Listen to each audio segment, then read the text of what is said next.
Hello, everybody. I'm Jerry, and I'm your host. Welcome to our podcast, Seeking the Light, where we're going to talk about building a life filled with balance, harmony, and profound well-being. That's why we're here, I think. I've put over 70 years on this rock, and I don't know a lot. But the one thing I do know, or think I know, is that what will bring your life together is looking for balance, looking for harmony, looking for happiness, and looking for peace. We're going to take a look at a lot of philosophies, a lot of religions, humankind's moral and ethical codes, amongst other things. And I'm not here to change your beliefs, not one iota. But I do believe you have to look, you have to seek, you have to see what's out there so you can find the peace that's within you, the light that's within you. That's got to be the key to happiness, finding the light and sharing it. So let's start our adventure now.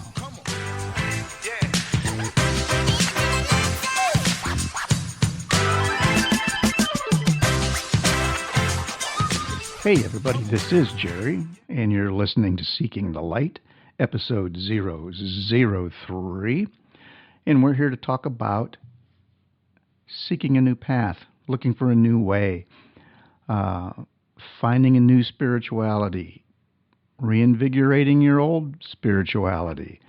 But in some way, shape, or form, you're looking to make a change in your life, and I am here to accompany you because I'm on the same path myself. I think we have to lay down some ground rules for ourselves on this journey,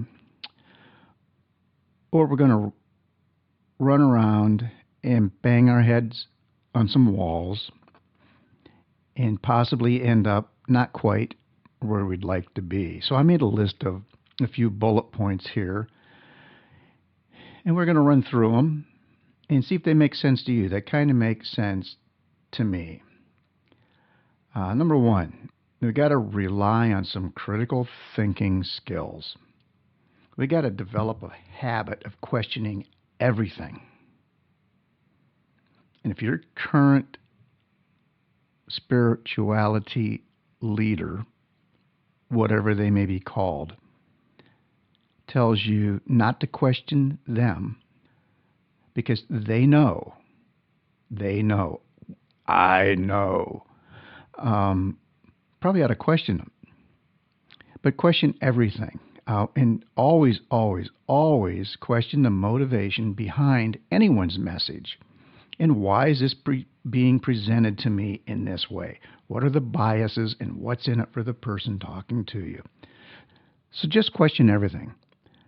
And our next thing I think that we need to do for ourselves is obtain a broad educational foundation, a comprehensive understanding of the topic we're looking into from multiple sources. Don't rely on one author. Don't rely on one news outlet. Don't rely on one expert. Don't rely on one source of anything. Look to educate yourself from a diverse field of information sources. You really need to see various perspectives on the subject you're studying or the belief system that you're studying. I know these may seem like simple concepts, simple ideas, but I know I need reminded of these.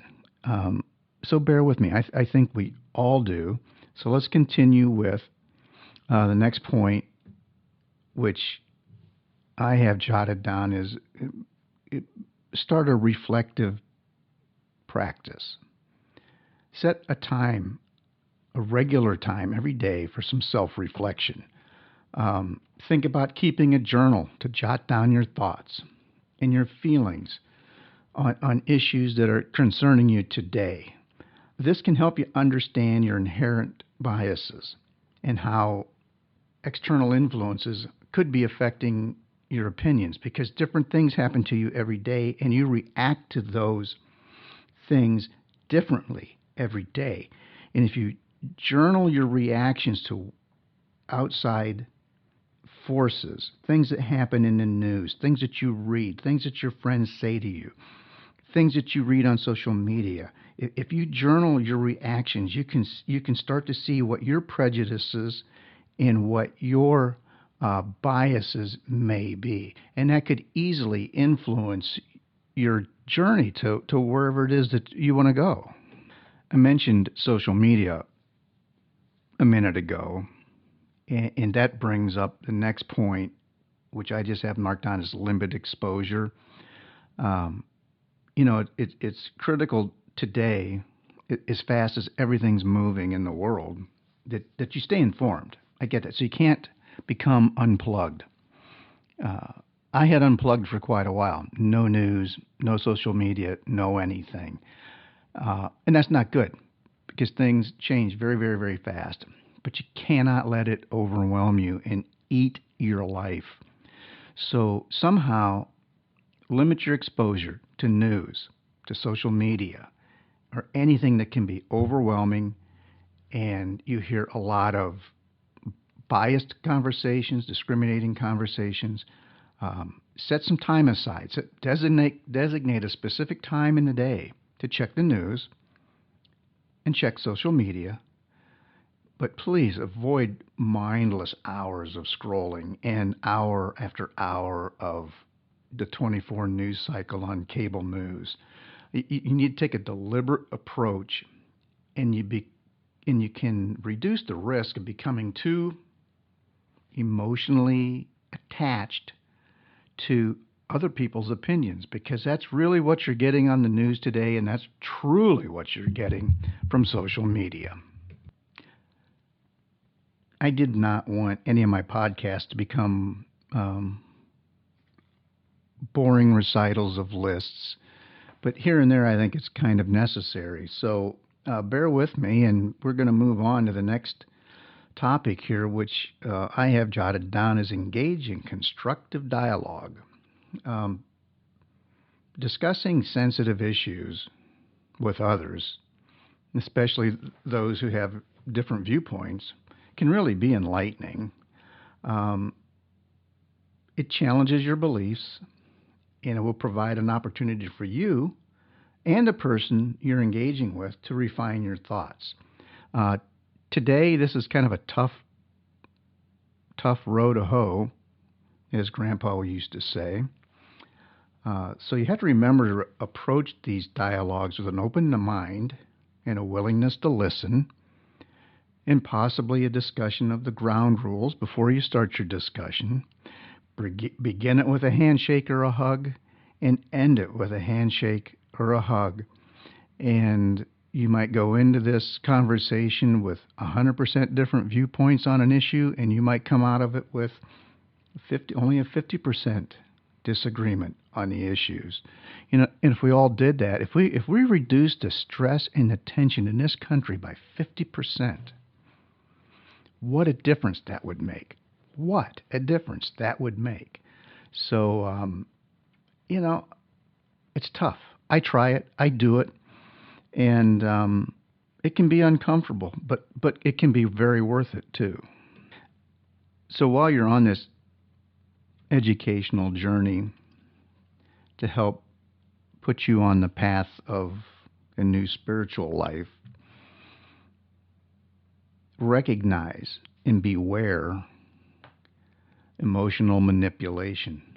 There's people that are really good at it. There's a lot of narcissists and psychopaths that have no qualms whatsoever about being deceptive and trying to manipulate you for their own purposes. So recognize when information and narratives are designed totally to trigger emotional responses. Remember, emotions can truly cloud your judgment.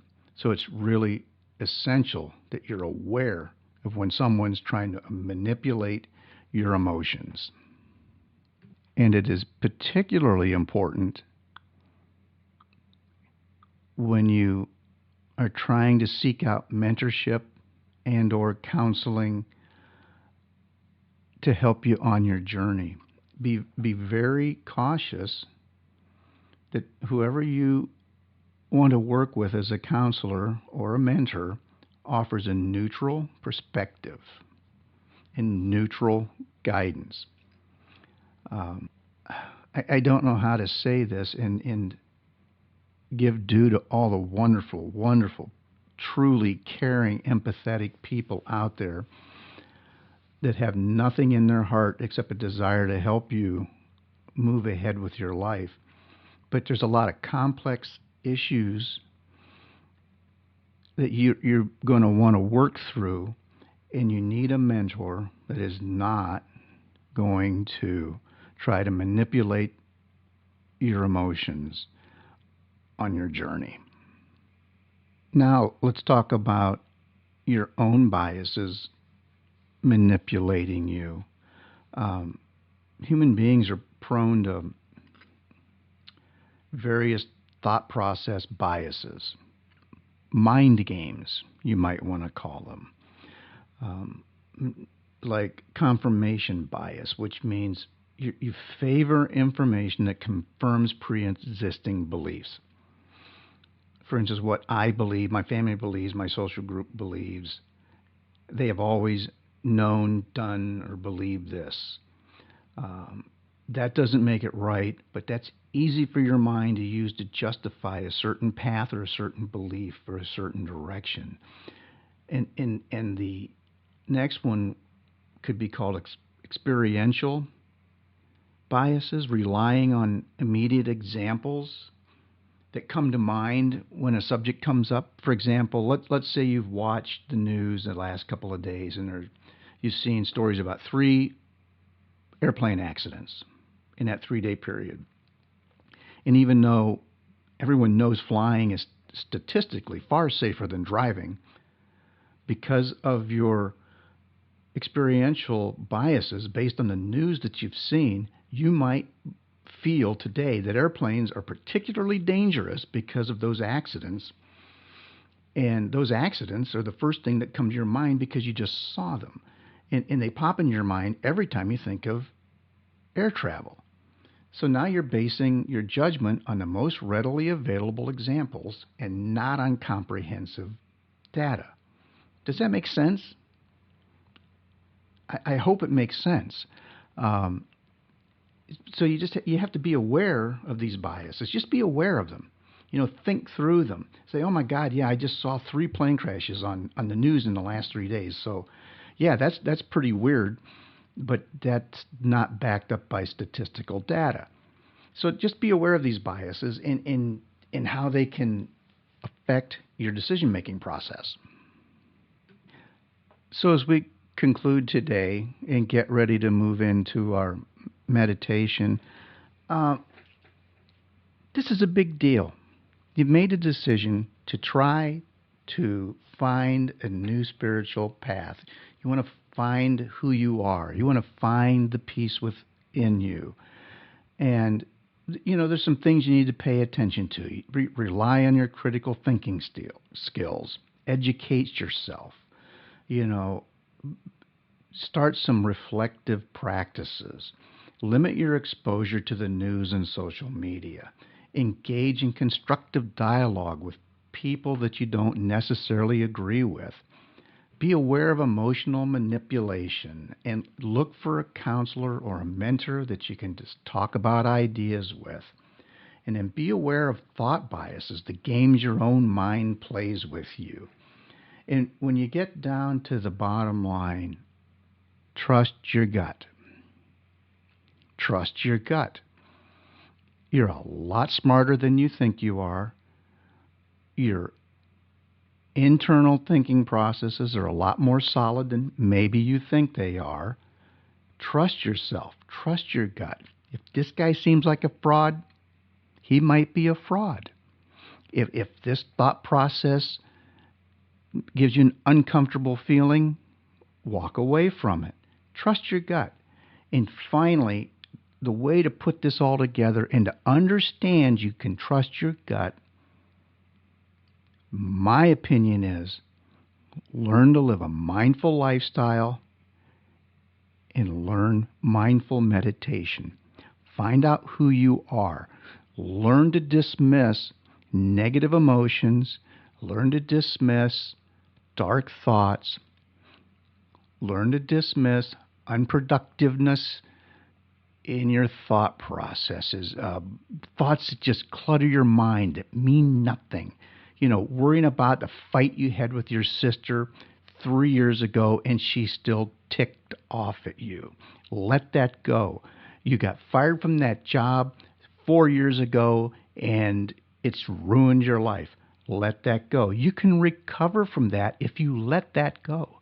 And the best way to do that is learn to live a mindful lifestyle. And mindfulness just means concentrating on this moment right now, letting the past go. You can't relive it. It's gone. And not living in tomorrow because it's a dream. It hasn't happened yet. And along with your mindfulness practice, begin a meditation practice. There's lots of good help out there. I'm not a guru. I'm not a swami. I'm not a priest. I'm not a pastor. I'm not, some vaunted spiritual leader. I'm just telling you got to do this for yourself. You got to do this for yourself. But learn these things. Find some help with meditation. You can find someone to help with your meditation. You can listen to me. I'll give you all I've got. I'll leave nothing.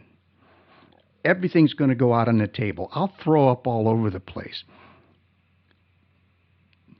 But I'm just the guy, like 8 billion other guys.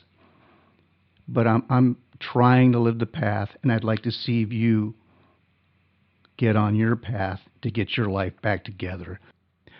Okay, now let's get ready to meditate. I'll get calm back down here. Let's get in the right frame of mind. And just a reminder, if you're driving, please shut this off. Turn it back on when you get home. If you're running dangerous equipment, shut this off. Turn it on when you get back home.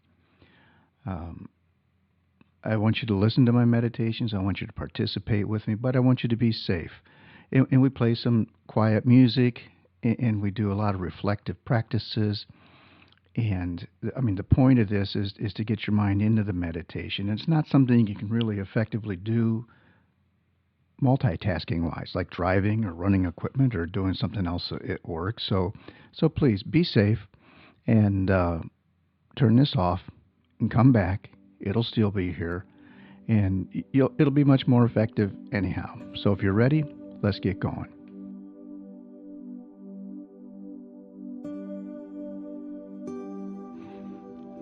Living in the present moment has allowed me to fully immerse myself in the beauty and joy that surrounds me. I no longer let past mistakes define me or future uncertainties overshadow my existence. Instead, I savor each moment as it unfolds, appreciating the wonders of life and finding contentment in the here and now. In this fast-paced, chaotic world, it is all too easy to get caught up in regrets and worries. But I've come to the understanding that dwelling on the past or obsessing over the future robs us of the present. By consciously choosing to let go of these burdens, I've discovered a newfound freedom and serenity. So let's start this session by finding a comfortable position. You might be sitting or lying down, whichever feels right to you today. Close your eyes and take a few deep breaths, holding them for a moment and then gently exhaling.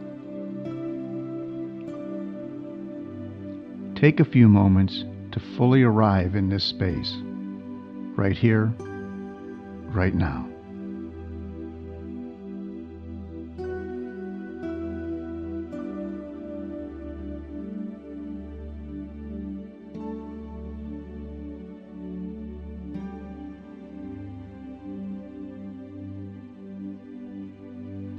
Notice the space around you, the sounds that fill it,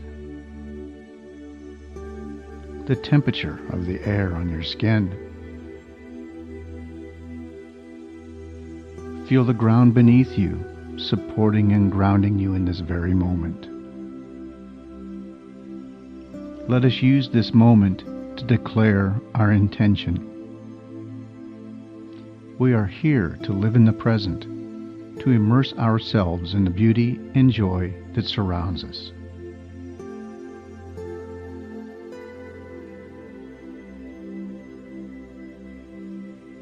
As you breathe in, imagine each breath filling you with light, energy, and presence.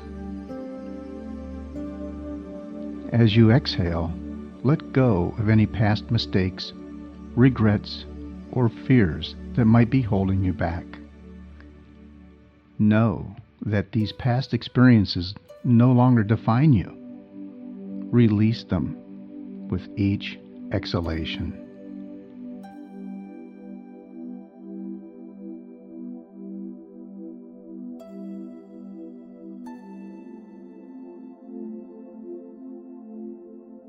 Notice how your body begins to feel lighter and freer.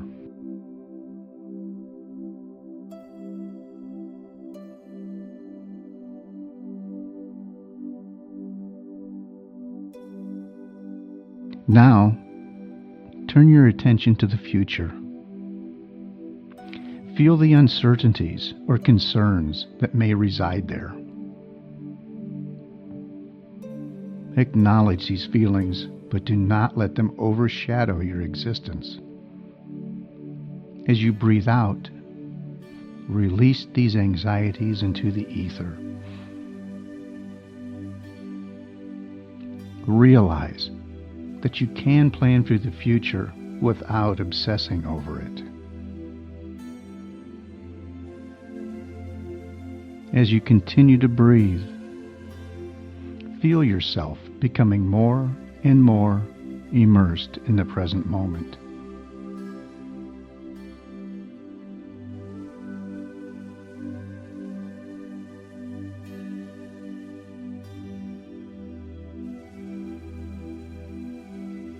See the beauty in this single moment, this one breath. Appreciate the wonder of life unfolding right here, right now.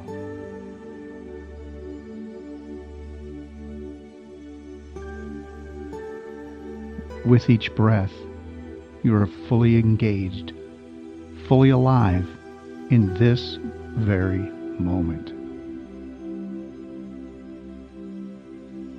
Consider the relationships, experiences, and opportunities that are present in your life right now.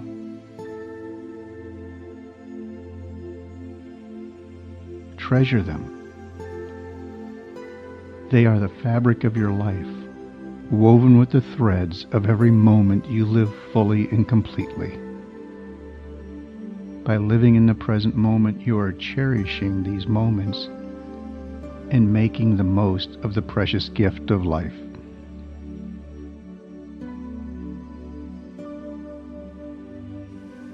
As this meditation comes to an end, take one last deep breath, filled with gratitude for this moment, for this life. Carry this feeling of presence with you as you move through your day, mindful of each moment as it comes, conscious of the richness of life in the here and now. Remember, each moment is unique and fleeting. The past is but a memory, the future a mystery. The only time you truly have is now.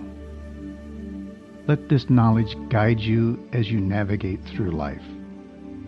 Find peace and fulfillment in living fully, one moment at a time. Thank you for sharing this meditation with me, and as always, I wish you peace and tranquility.